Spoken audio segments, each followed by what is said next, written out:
The Rubber Band Man song seems appropriate if we were going to start off with politics, which we aren't. But with El Presidente's ability to twist himself into whatever position is appropriate for whatever microphone happens to be in front of his face. Welcome back to Off Day. It's been a week. Andy, welcome back. Hey, dude, I blame the Astros for this show turning into a political commentary show because they've been so stick pointing at the rock beam all spring that there's been nothing to talk about. So we've had to steer into the things that actually, kind of technically matter in this world. Yeah, right. Which I guess include gas prices. Yeah, well, I do want to get. I have some thoughts. You're supposed to be a distraction. Well, that's the thing. The Astros are supposed to be sports are supposed to be a distraction from the bad shit going on in the world. And guess what? You haven't been doing your job, Houston Astros. I don't feel distracted. I mean, I guess distracted by the fact that apparently now Bryce Matthews might be the opening day everyday left fielder. Like, you know what? Dana Brown, what are you doing? Not acquiring an actual established major league outfielder is what the left-handed bat that he's been promising us. When did he get this job? 3 years ago. 3 years ago. 3 years ago in the opening press conference, he wanted to beef up the left-handed hitting talent on this team. Every press conference since then, he's on the market for a left-handed hitting outfielder. Do we have one yet that we've acquired? Hell no. I guess Joey Loperfido counts, and he would have counted more if we hadn't gotten rid of him in the first place. But no, good for Bryce Matthews. I think he has proved everything you can prove in the minor leagues at this point. But I think he's more endemic of the fact that the Astros have no real answers in the outfield, and so wasn't he drafted as a second baseman? Second baseman / shortstop. He played shortstop in college. Nobody thought he was going to be a major league shortstop, so they tried. They did stick him in center. Yeah, they did stick him in center a little bit in Round Rock and in the minors, and then he's been primarily an infielder since then. But evidently, over the winter, he played 4 games or 6 games in the outfield, and that's enough for them to go, this is an option. Yeah, I don't know. Back to Zach Cole didn't hit during the spring. Joey Loperfido had a good week and then 3 bad weeks, which in the spring can make your numbers look really good because small sample sizes being what they are.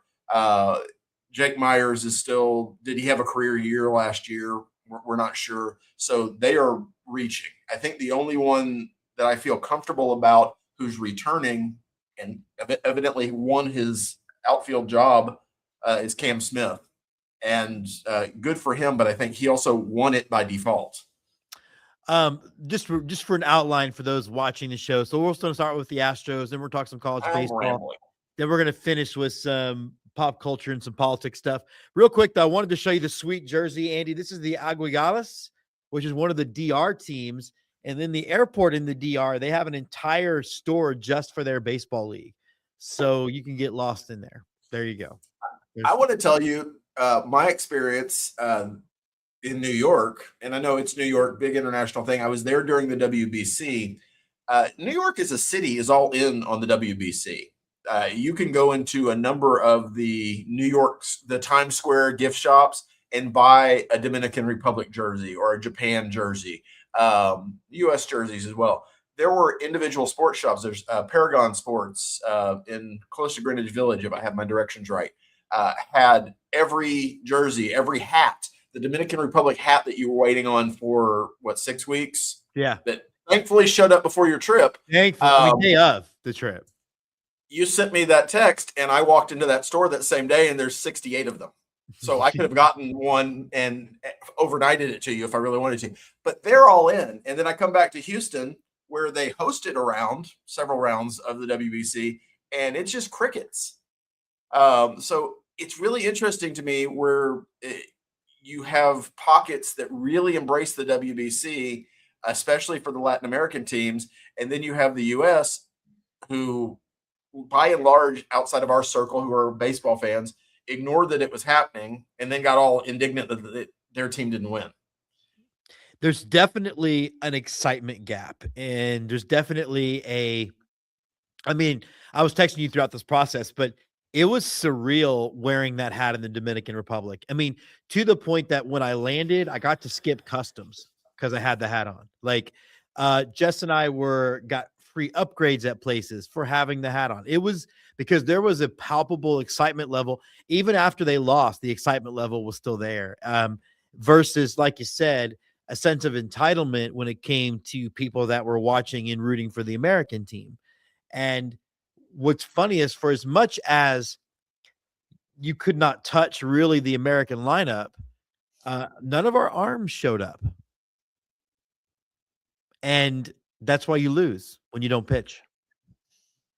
Well, I saw somebody also comment that the lineup seemed to be peppered with Philadelphia Phillies, and it was just shocking that they didn't show up at a big moment. Well, I mean, how many didn't Aaron Judge strike out in that one game looking or something? I mean, to end the game. I mean, that's on Let brand me though. tell you this about Aaron Judge. I'm almost tired of beating that horse. Yeah. He's never going to hit in the playoffs. I don't know why anybody is surprised by this at this point. He's a great regular season player, and lots of players are Hall of Fame players for being great regular season players. Good for Aaron Judge. I don't think he's ever going to be more than he is, which is great. He's an MVP caliber player. He's just not somebody you can count on in the playoffs, and the Yankees seem to not want to learn that lesson. Yeah. I don't know if he's a Hall of Famer, Aaron Judge. Oh, the pajamas he wears alone make him a Hall of Famer. Yeah. Yeah. Trying to go back and think. I mean, he's won what? But if you're trying to drum up audience by throwing controversial takes out there, though, good job. No, I mean, I actually like Aaron Judge. I mean, I'm pretty on record saying, I know I'm supposed to hate him because he got mad at Altuve for the whole MVP thing, but of all the non-Astros, I actually like watching him play. Well, to put it in Astros parlance for fans who aren't familiar or don't go that far back, to me, it's the Jeff Bagwell argument. You don't keep a guy away from the Hall of Fame for everything they did in the regular season because of a really poor sample size in the playoffs.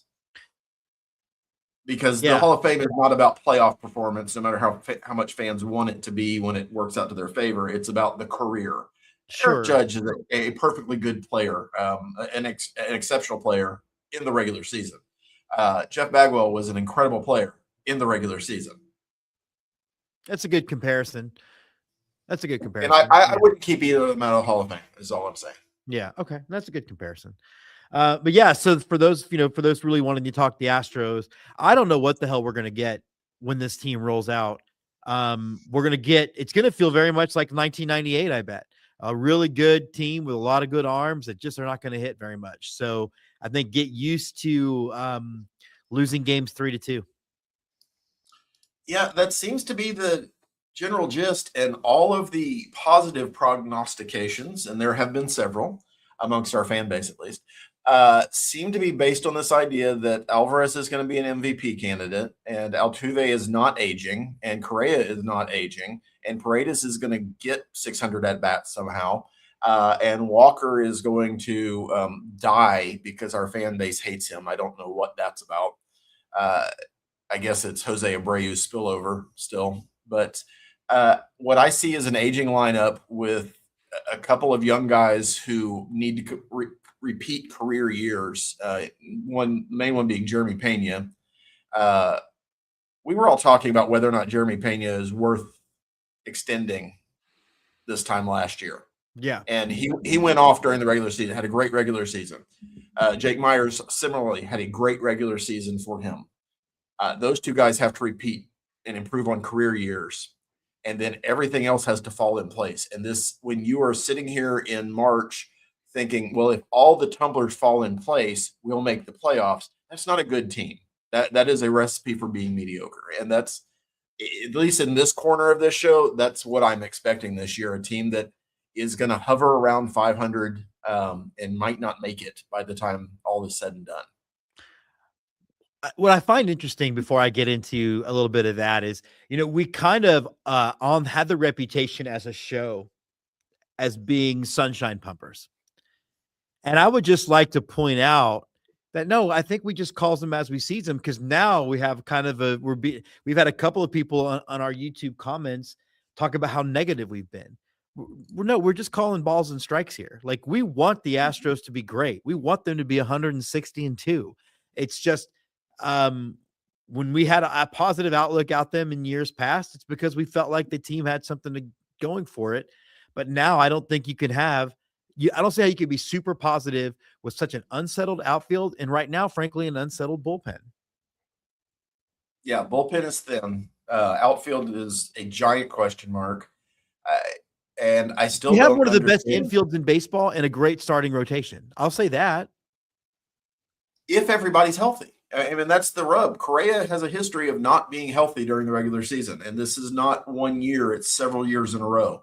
Altuve is aging, and it's happening. I hope not as rapidly as it looked like it was happening last year. And I do think there were some circumstances that we can talk about that led to Altuve's decline in August and September. But Walker didn't look great last year for half of the year. I think a lot of that was the pressure of having the baby for the first time. And I know there's a bunch of men watching this show that go, "That's stupid. That would," believe me, that will fuck up your world if you're not ready for it emotionally, mentally, having a kid. You could tell the switch went on after his daughter was born. Paredes is saying all the right things, or not saying anything, I guess. He's not happy with his role as currently defined. Pena isn't likely to start opening day at shortstop. I don't think he's going to be out for long with a fractured ring finger, but he might miss some time, and that's going to affect things. Altuve is not a good defensive second baseman, and he's playing second base full time again. Part of how the Astros won as many games as they won last year was having a really good infield defense, and that's downgraded. And then you have the catching situation, which nobody is willing to talk about. Yainer Diaz is not a major league catcher. He plays the position. I do understand that. If you're building a fantasy team, actually, he seems to be a major league catcher. I agree. De facto, he is a major league catcher, He's but not a major league catcher. But de jure, I don't think he qualifies on either front. So no, he's not good enough offensively. He's not good enough defensively. If you, I'll take a lot of questions. The fact that our fan base is excited about Christian Vasquez potentially being our second catcher should tell you everything. Vasquez was a great pickup in 2022. It's 2026. Yeah, this is the thing. It's funny because there's going to be the hot seat on Joe Espada. I know none of roster construction is obviously not on Joe Espada's issues. Joe Espada's job is to keep things together. And honestly, he's not really demonstrated his ability to do that.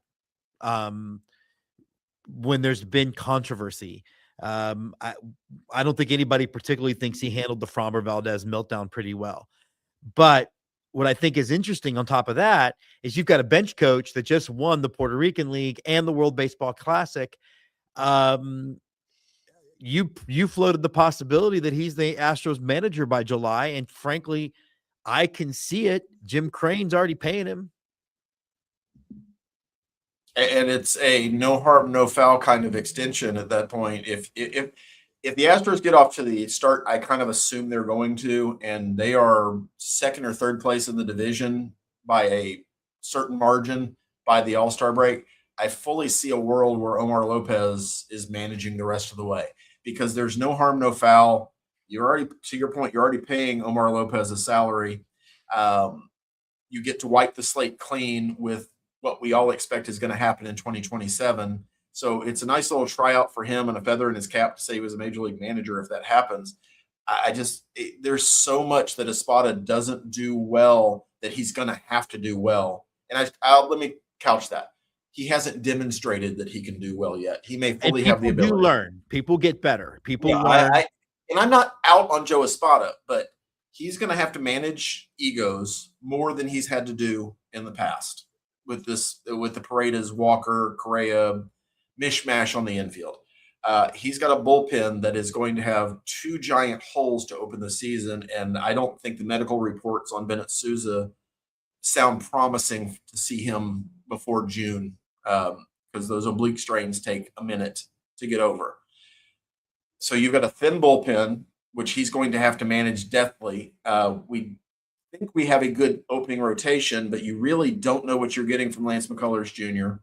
I hope we know what we're getting from Christian Javier, because he's looked good in the spring, but velocity hasn't been where it's been in the past. And so 2 years removed from all the surgeries, you don't know. Yeah. I feel comfortable with Hunter Brown. I feel comfortable with Mike Burrows. I'm getting there on my I-45, baby.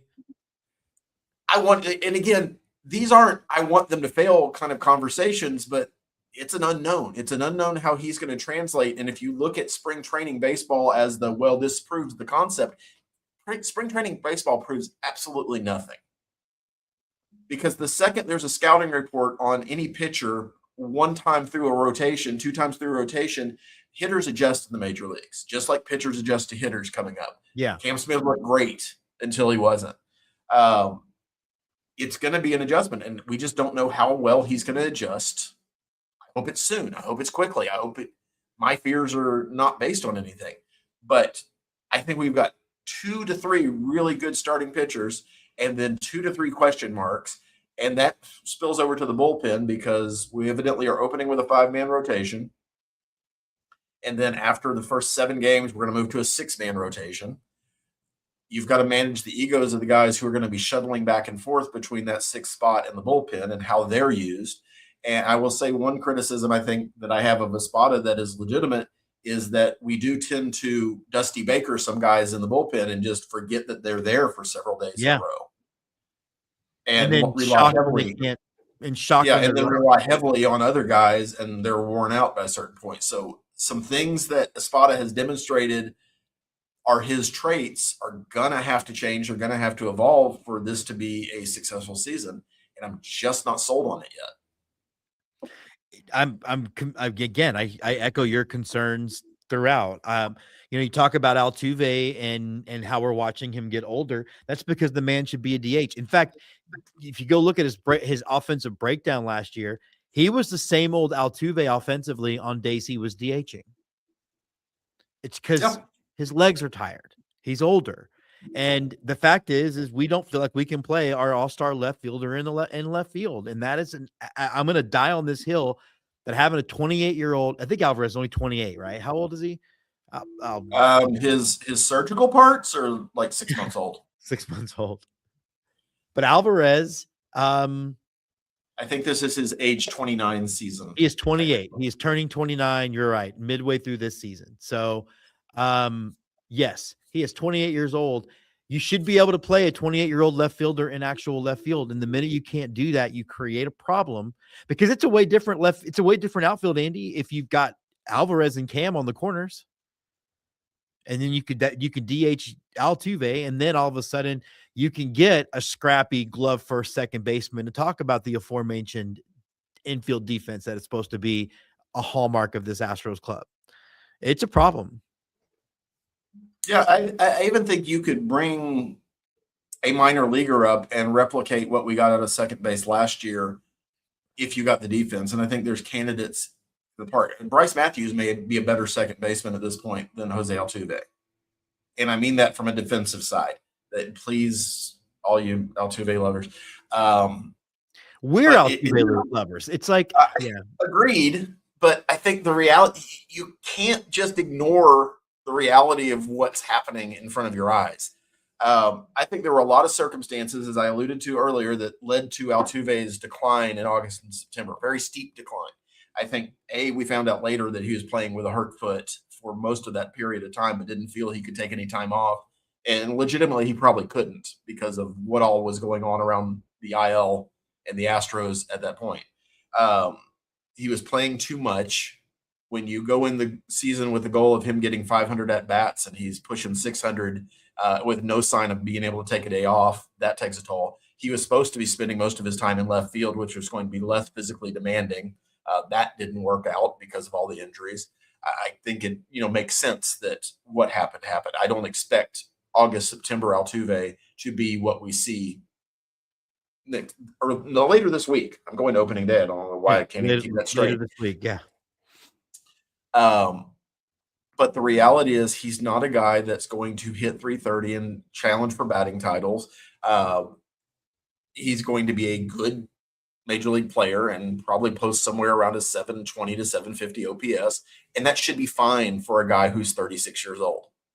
but we are relying on him to be the linchpin of an offense. And I don't think he's that guy anymore. And if he could just DH, then that would solve a lot of problems. But the Astros were never able to find a role for Alvarez in the field. And that should be left field. I still in this world where he, with all apologies to Ron Washington, rest in peace, he could have learned to play first base. Imagine how many problems that fixes. Yeah. If Alvarez was even just a major league average first baseman. Yeah, I don't know why that was never fully, especially when you had to deal with all of the post-Yuli drama, why that was never really addressed or attempted. I would love to know what happened because the story out of the Astros camp is that we've tried this in the minor leagues. It's just not something that's going to work out. What did he murder somebody at first base? I don't know. I mean, I would like to. When did it happen? Like, I mean, I follow the minors pretty close. I don't remember a second of Yordan Alvarez at first base. I mean, the way they talk about it, somebody crossed him at first base and he gave them the plague. And they're trying to avoid another COVID-19 situation by keeping him away from first base. Something bad happened, like a ghost appears when he plays first base. I don't know.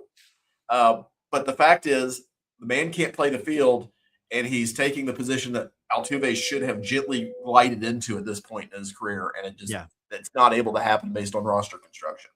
Yeah, that's going to be. I think that what I think that's going to mean too is it's going to make a, because Altuve is at some point going to have to be the DH if we are really going to let him be an Astro for life, and it's going to make for a binary choice whenever contracts start coming up, because you can't keep this problem around forever. Well, and that's another question that Astros fans don't want to ask themselves: is Yordan Alvarez worth an extension when his contract is up in a year or two? Because based on his ability to stay healthy, I don't know that he is. I would make the argument that he's not. Okay, well so that's where we are with the Astros. Happy joy.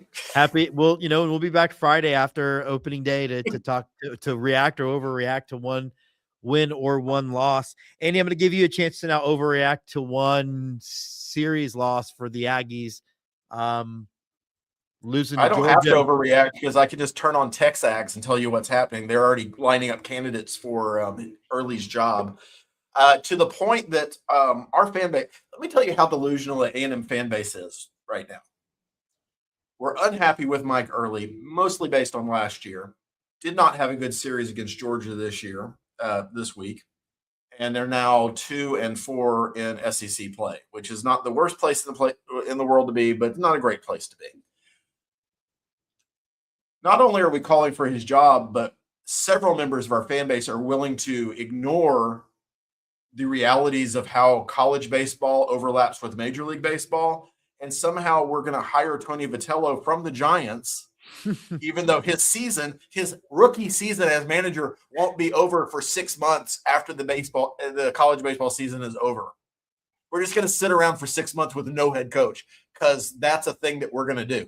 Or they think he'll leave the Giants for it. Then he's going to leave his major league paycheck. Yeah. It's just, it's bizarre. It was a disappointing weekend against Georgia. And we're going to point, if you're looking for hopeful things out of this, we scored more runs in the 3-game series than Georgia did. Unfortunately, in 2 of those games, it didn't work out for us. And it was the same way with Oklahoma. We scored more runs in the 3 games combined, but that's not how baseball works. You have to actually win individual games. So at some point, I feel like that's going to even out. And those things tend to balance out. Our fan base and your fan base probably fails to realize a lot of the times that if you go somewhere around 500 in SEC play, you're a regional host. Yeah, exactly. And it is 2 series into a very long college baseball season. I think pressing the panic button right now is a little bit early. And I think a lot of it has to do with the disappointment and entitlement people felt after last year, which has no bearing on this year, frankly. So I'm hoping for better things this coming weekend. But it was a disappointing weekend. I understand it. I don't condone some of the reactions, but it's where my fan base is. We are delusional and sad, and the only happy Aggie is an unhappy Aggie. That needs to be a t-shirt. I'm sure it is. Yeah. Brought to you by Aggie Connections. Texas went into Auburn, played a really good Auburn team. The bullpen was iffy. It's funny, it was iffy until it wasn't, because Volantis, who had been just an all-world pitcher since his freshman year, only got through 4, didn't give up any runs, but he walked some guys. His pitch count got high, and then proceeded to the Longhorn bullpen proceeded to 2-hit Auburn the rest of the way. But I feel like you told me that Schloss's bullpen usage would be curious at times. And he's got a little bit of let me try to get cute and squeeze one more inning out of a guy. But I want to be like, and look, Schloss has forgotten more about baseball than what I know. But it does seem like you're only asking these guys to pitch 3 days a week. You can just pitch a guy an inning and not try to steal, because you're not throwing most of your major arms on a Tuesday, right? Have you experienced the Slosh taking out a guy who's thrown 2 pitches to a batter and like mid at bat yet? Not yet. That, because he used to love to do that when he was our head coach, and it drove our fan base crazy. Yeah, like you'd go 2-1 on a guy, and he'd pull the pitcher in the middle of the at bat and bring in another guy. Yeah, we've not seen that yet, I don't think so. That would vex me. Auburn did it once. Well, they did it twice yesterday. Once due to injury, though, which was pretty sad. But I think it was because the guy that they had pulled pitched a lot Friday night. But it on the bright side is really and truly the Longhorns are 2 Friday night meltdowns away from being undefeated in SEC play. They have won their last 22 regular season series. No, they've won 22 of their last 23 regular season series. So, there's a lot of statistical comparisons being made to 2005 and how this team is actually ahead of 2005. So, I'm going to file that away as nothing that I'm caring to think about until May. But, there's all of April and all of May to get through. Long way to go. I think the Longhorn baseball team is very well positioned for a very deep run. I think going into the season, your bullpen was going to be a little bit of a question mark anyway. Not that there's not arms, but just getting them to gel, figuring out what roles are. And a lot of the early experimentation you're seeing right now with Slosh is trying to figure out who he can count on in what kind of situations. And you're right, regardless of my personal feelings of the guy, he's an excellent baseball coach, and doesn't suffer from this need for his players to like him, or for the parents to like him, or for the other coaches to like him, because he's singular and focused about we're going to win. And that's what he does throughout his career. So I would say that the bullpen usage is going to drive you crazy. I would just embrace it at this point, because you will see things like, I'm going to replace this pitcher right now because I feel like it and I have a big brain. And that's, there's probably more into it, but that's what it feels like as a fan. I also realized you got to battle the new lighting system at Auburn Sanford Stadium. Oh my Lord. And I will correct you. They do have lights, but they don't seem to be aimed at the field. I have not seen, and part of me didn't know, like, of course, the way a team photographs versus the reality of what the ballpark looks like, clearly different. But that looked like Texas State's lighting. Well, I looked it up because I wanted to really bust on them for not having lighting, and I knew that didn't. But evidently, they have a new lighting system, full LED technology. Everything's great. But all the comments were like, I don't think they aimed it at the field. I don't think if you're in the outfield, you can necessarily see balls hit to the outfield. I'm like making the brightness as bright as I can on my computer when I had it on the computer. And then when I put up on the big TV, I was like, oh, okay. We do have to wrap up our sports talk before I want to talk a little bit about the war with mentioning that our basketball teams, the excursion. Well, that's right. The excursion. How are you feeling? I don't know what your expectations were for Aggie basketball. They were not competitive against Houston, which is a special kind of annoying, because that means McTaggart on Twitter won't be a lot of fun. But just overall, what were your takes on the Aggie basketball season this year? House money. I will say that while the actual in-game result was disappointing, I don't think that any serious basketball fan picked A&M to do what they even did in the tournament, much less in the regular season. Bucky McMillan was the last D1 coach hired during the cycle last year. He had to put a roster together. He inherited one player because Buzz Williams took all the rest of the players to Maryland with him. And Maryland didn't make the tournament. I don't think they won 10 games this year. That's a whole different thing. Anyway. Why would you leave A&M for Maryland? Crab cakes? Basketball pedigree, I get it. And frankly, Buzz Williams wore out his welcome. Yeah, some people just like crab cakes and really loud flags. So Bucky McMillan had to put together a roster from what was left in the portal with, I think, 10 days to go, and managed to put the roster together, sign a team, and be competitive in the SEC all year long, which is a good basketball league. Anything that happened making the tournament and beyond was just gravy.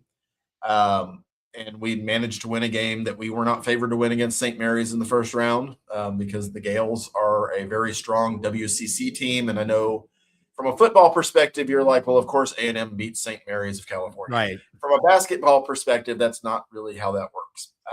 So anything that happened beyond winning a game or just making the tournament was house money and showed great hope for the future for McMillan. The fact that they got beat by a dramatically superior Houston team wasn't a surprise. And not to gripe about the officiating, but Houston had the body type of player to play the games that the officials would allow to play. So they were a lot more physical than A&M could be. They were throwing a lot more in the realm of the elbows and just doing the things that you do when you're a bigger, more physical team. And A&M just couldn't hold up because of the kind of personnel they had. Having said that, I think the future is really bright for the program. I think McMillan finally getting to have a full recruiting cycle and actually bring guys that he wants on the team. And I don't mean that because I'm sure he loved all the guys on the team, but there were some reaches made. But when you're the best of what's left, that doesn't really. But that literally was the roster. Yeah. It is the best. This is what's left of the guys who haven't signed with any other team. It's like you picked the teams at recess, and the two left at the end where you're trying to, I don't really want any of them. We got both of them. Yeah. No, I mean, that's true. You're not wrong. And it's perplexing because I was watching the Longhorn game and I was texting with Eric, the peanut guy Mertens, who those of you who know any of Ballpark Nation stuff know Eric, but Eric also was for a while I believe the chaplain for the Gonzaga basketball team when he worked for Gonzaga. So he's very involved. And it was funny to him to talk about how Texas might be Cinderella this year for the tournament because we just don't, but we got into the conversation about how, Texas is not, as a state, we're not devoid of basketball talent, but somehow neither of our schools, and I mentioned, Texas has one of the best histories in football and baseball and nothing in basketball. I think 12 Sweet 16s its entire history. It's just fascinating to me how it's no school in the state of Texas. I mean, you have Texas Western in the 60s, who is now UTEP, and you have Baylor about 10 years ago. And they're murderers. And literally that's the extent of national championship success in basketball in the entire state of Texas in the history of NCAA basketball. You would expect that means that some combination of Texas, A&M, Houston are going to go on a huge run at some point in the next decade just to even things out statistically. I think Sean Miller did a yeoman's job in his first year. I think that you saw a lot of first-year growth and pains throughout the season because there were stretches that you guys looked really, really unbeatable and stretches like it looked like you couldn't find the basket at all. Like where's the stadium kind of couldn't find the basket. Yeah. And the great thing about the NCAA tournament is that not unlike baseball, if you get hot at the right time and go on the right run, I mean, the right matchups will lead you to have victories. And you saw that with the play-in game. You saw that against BYU yesterday or Saturday. Uh, Texas might be getting hot at the right time. Problem is, we've said this about the Texas team a couple times this year, and then they proceed to lose 3 or 4 of the next games. And you're now in a place where one loss sends you home. So I think, again, another first-year coach, anything that happens from this point is just positive. So it's enjoy the ride, I guess, because I think Sean Miller's got your team in a good spot, even though a lot of your fan base wanted him fired after the first week of the season. Yeah. And I think he's already recruiting pretty well. So we'll see, obviously, with the, and again, it's funny because. What is recruiting at Texas? You just hang out with Matthew McConaughey for a weekend? In a Lambo. I will get you all these drugs. Yeah. I'm so embarrassed. I'm so embarrassed that Timothée Chalamet made his stupid ass ballet opera comment on stage at Texas, talking to the film department for that stupid CNN thing. Like, it's a I don't know. Timothée Chalamet is the biggest weasel in Hollywood right now. And I'm so glad, not only because I thought Michael B. Jordan, for as much as I thought Sinners was kind of a swing and a miss for me from a horror perspective. And, that's how my lens is going to be for that movie. I think Michael B. Jordan's one of the best actors working today and absolutely deserved the Oscar. And Chalamet is a little rat. So, I think the thing with Michael B. Jordan, and I hate that we have to say B, I think we know which Michael Jordan we're talking about. We're not talking about the basketball player. Yeah. Yeah, the 57-year-old basketball player. We certainly aren't talking about the basketball player. Correct. That's bouncy ball, and we don't really reflect on it. The moments we just gave that sport, that's moments we gave that sport this year. That's a year's worth of content. Yeah, but I think the thing that set Jordan's performance apart from me this year was that he played 2 roles, which there's a lot of history of film with twin casting, where you're going to play 2 roles, but they were 2 distinct roles, and that you could actually take everything else out of the movie. You could tell which one was on the screen based on the acting job that was being done. And for me, that was really impressive. And I know it's one of those Oscar tropes. Well, how do you win an Oscar? You lose a bunch of weight or you gain a bunch of weight. Yeah. I think being able to play distinct roles and be the same guy in real life is a giant deal. So I think that was positive. And certainly the Academy agreed with me. Yeah. I had not seen One Battle After Another. Paul Thomas Anderson is not my guy, so I assume it deserved its win. Again, as we've talked about, if you, it was like PTA made a Coen Brothers film. So if you like Coen Brothers films, you're far more likely to like this than you just say Magnolia, which is very much an acquired taste. And by really acquired, I mean like Magnolia, but yeah. I also hate Leo. Fair. I hate Leo. And there's a couple movies in the theaters right now that we want to go see. We really have heard nothing but good things about Project Hail Mary. And I really want to. We saw that this weekend.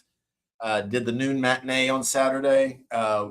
Was riveted the entire time. I think if the science fiction part of it may not be the strongest, but the buddy cop aspect of it was worth every bit of it. And anytime a movie can actually make you feel something about a relationship that they built over the course of 2 hours, super, super entertaining movie.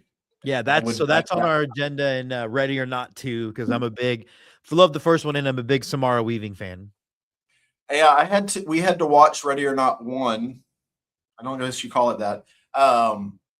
Because Elizabeth did not remember ever seeing it. And I know that she's seen it because I've seen it, and that wouldn't have been something that I would just gone out and watched on my own. So we ended up rewatching it. And of course, 45 minutes into it, she's like, "Oh yeah, I've seen this before." Yeah, I know you have. Anyway, so we watched I've never had that conversation ever. Looks dramatically into camera. So we're now prepped for Ready or Not 2. And I'm looking forward to that because it's a fun movie. It's not an award-winning kind of film, but it's a fun movie that I think Hollywood should be putting out more of. It's not based on IP. It was an original story. Yes, I know this sequel is obviously based on an IP now, but I'd rather build on that IP than, frankly, see Dune for the 3rd time. Yeah. Completely agree. And again, very excited. Although this summer I'm looking forward to a couple of, the original IP, the Odyssey. I'm looking forward to that. But I'm very much a Samara Weaving fan. So there we go. No, the previews look good for that. There's a Red Band trailer rolling around too. Ooh, I need to check So that out. it's just very bloody. It's very bloody. That's all it is. There's none of the stuff you want to see in a Red Band trailer. I can keep my eyes closed then and just imagine. Last thing, Andy. Trump has now said, I don't even know what to start politically today, because on the one hand, we've now got ICE people at the airport. So you better have that drink under 4. You better not have any liquid over 4 ounces, or you're going to get shot. Maybe they're not, because as of 7:00 this morning, they were not at Bush or Hobby. No, they're only at 20 airports in the country, and they're only doing external security. They're not actually doing any screening of passengers. Because they're not qualified to. They're not qualified to do that. As much as I bag on TSA agents, they do something like 120 hours of training, and then they have to be shadowed on the job for another 4 or 5 weeks. So I'm pleased, at least, that they don't think that you can just thrust some guy who wasn't trained to do detention into now doing security detail. Because I don't necessarily think all of TSA procedures are necessary, because I think a lot of it is theater. But there is a certain amount of safety they provide, and compromising that little bit of security doesn't sit well with me as somebody who travels on a frequent basis. Yeah, and I got to say too, every TSA agent, Jessica and I encountered over our trip to and from the DR could not have been more professional or more pleasant. And just remember, guys, they're working without pay. So today is not the day to be a dick about something with TSA. Well, and I know it's a little bit of virtue signaling, or some people will accuse me of that, but I flew last week and this past week, and I made a point for each TSA agent that I had to interact with to say thank you. And I know it's a very minor thing, but they are showing up to work with no pay since Valentine's Day. Yeah, it is now March 23rd. Jess can corroborate that I made a point of doing it as well, and they actually do appreciate stuff like that. Shout out to P. Terry's, which is pretty good burger joint here in Austin, who essentially went up and fed 250 TSA agents on Saturday. It's definitely better than In-N-Out. But no, Andy, my question to you is, who do we trust when it comes to this Iran war thing? Because now Trump has said we're not going to bomb any power stations because we're negotiating. And Iran has just come out before I hit go live and says we have not had any discussions. Who do we trust kind of gets to the crux of the entire last decade. And I know we're talking specifically about the conflict in Iran, and I don't know that it's an excursion or an exercise or a war or whatever noun you want to use to describe it. All I know is we won, but we have a lot more work to do. And we need $200 billion to do it. And the allies. But we won, and they're decimated. But somebody keeps bombing our assets, but we won and they're decimated. I think the reality is that when you are trying to seize control of a country, that undermining the ability to discern truth is one of the hallmarks for doing that. And if you think I'm talking about Iran at this point, I'm not.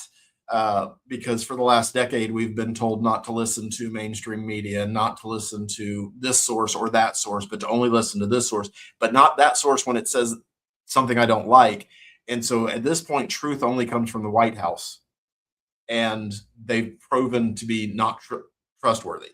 So I don't know in an answer to your question. I think every media outlet has a certain amount of bias to it, but we as a country don't seem to want to discern anymore. We just want to have things spoon-fed to us.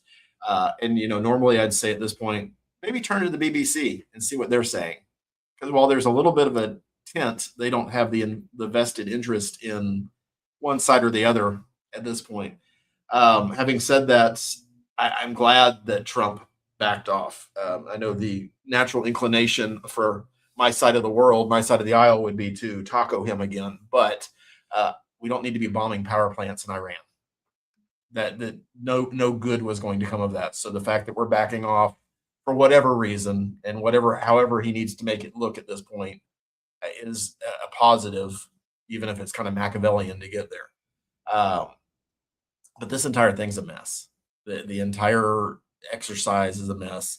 The only thing that's clear to me is that we went in as an exercise of strength to distract from a host of other things with no real plan on how it was going to proceed, how we were going to conduct it, and how we were going to exit it. And so We're the also did fear, not plan for, um, we have a strong, powerful military, but we're also expending ammunition. We're not necessarily replacing at the same rate. We're leaving ourselves open for actual possible conflicts that could matter. Um, in the coming. So what we've done basically is we're exacerbating our situation with China. All you need to do is look at the history of World War II and understand that while we call it the unprovoked attack on Hawaii and Pearl Harbor, unprovoked is a matter of opinion. The Japanese plant sure as fuck felt provoked. Why were they provoked? Because we had an oil embargo. Well, that's a de facto what's happening now with China because all of their oil comes through the Strait of Hormuz. hold on. Are we ready for a war with China? I want to Probably, understand. but Yeah, I want to understand because it's confusing to me. Just make sure I'm clear on this. So we, being the U.S., we're buying with Chinese currency oil from a country that we're currently stating is obliterated, and then this money that we're spending is funding the missiles that just shot down an F-35 for the first time, killed our troops, and are blowing up our allies' oil and gas infrastructure. Is that basically the gist? yeah, I mean the fact that we've lifted the oil embargo on both Yeah, just Iranian and Russian or none of it makes any sense. that's that, like I'm saying. There's no plan. It's just this is a war on vibes, and unfortunately, it's just the vibes of two guys, hair gel and diapers. Yeah, I mean, and if you don't have to look, I guess let me finish by saying this. It looks like the F-35 was damaged, but not actually shot down. So there's that. But let me just say this: Robert Mueller, whether you like him or not, was an American hero who earned a Bronze Star in Vietnam. And like I said in my little bit yesterday on TikTok, they don't give those away for cleaning latrines. Yeah. Again, I don't think mental health is something to make fun of or make light of, but I also don't think we should have somebody who is very clearly going through sundowning as a stage of dementia. As the commander in chief and leader of the free world is a great position to be in. Yeah, it's funny because we're watching the Republican Party deal with the exact same thing the Democratic Party dealt with Joe Biden. Now the difference is, um, Trump is one of those angry guys with Alzheimer's. You know, Biden was just sort of dotty. But we've now had two back-to-back presidents that you cannot convince me are functioning mentally at full capacity. Yeah, I think it's somebody. I read somebody saying that it was short sighted not to put age limits when they were crafting the rules of the presidency 250 years ago. It's like people only lived to 50 in Yeah. 1776. So the idea that you had to put an age limit of 75 would have been just unheard of because who lives that long? Yeah, they would have laughed. Right. Of course, you don't have 75. a 75-year-old doing this, but I think when we get to some level of sanity, I really do think there needs to be some sort of age limit before you get into the office because having 80-year-olds run this country is not a great idea. And this is not me being ageist because I'm sure there's one or two that are capable of doing it. But the fact is, your mental capacities become diminished over time.